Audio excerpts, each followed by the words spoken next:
bukan notaris, bukan pengacara, bukan jaksa, bukan hakim, dan juga bukan PNS ya. Ini gaji spektakuler profesi hukum ya, dan jarang diketahui oleh lulusan hukum.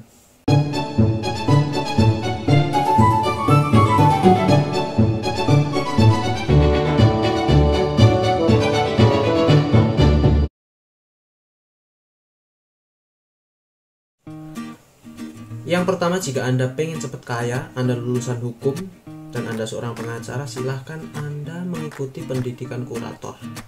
Jadi silahkan Anda menjadi seorang kurator. Jadi kurator ini adalah orang perseorangan yang mengurusi harta peninggalan yang dipilotkan oleh pengadilan. Undang-undangnya ya, dasar undang-undangnya yaitu, saya lihat dulu, yaitu Undang-Undang Nomor 37 Tahun 2004 tentang kepailitan.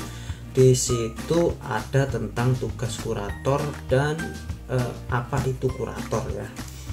Untuk lebih jelasnya silahkan kalian lihat di IKAPI, Ikatan Kurator dan Pengurus Indonesia. Di situ juga dijelaskan berapa gaji seorang kurator dan bagaimana untuk menjadi seorang kurator.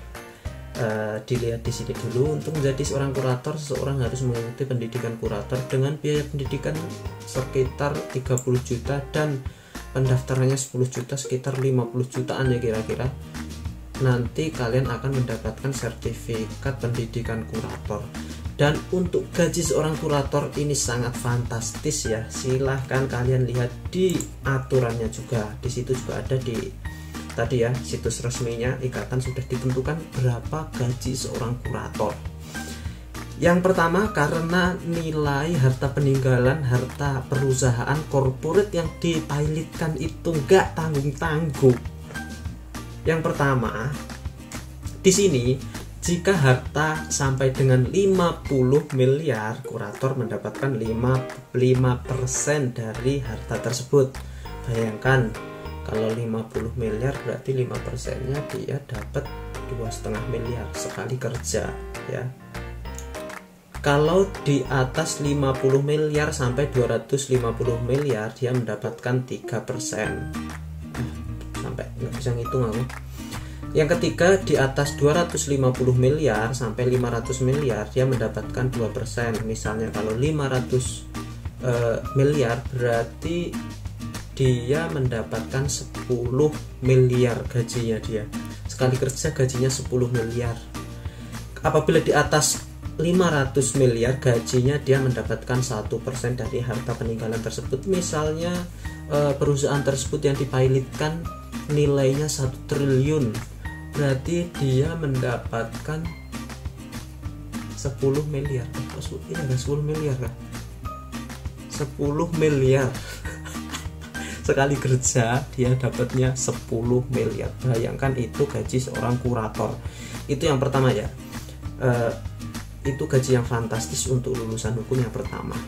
Namun syaratnya kalian harus menjadi advokat dulu, habis itu mengikuti pendidikan kurator, atau kalian menjadi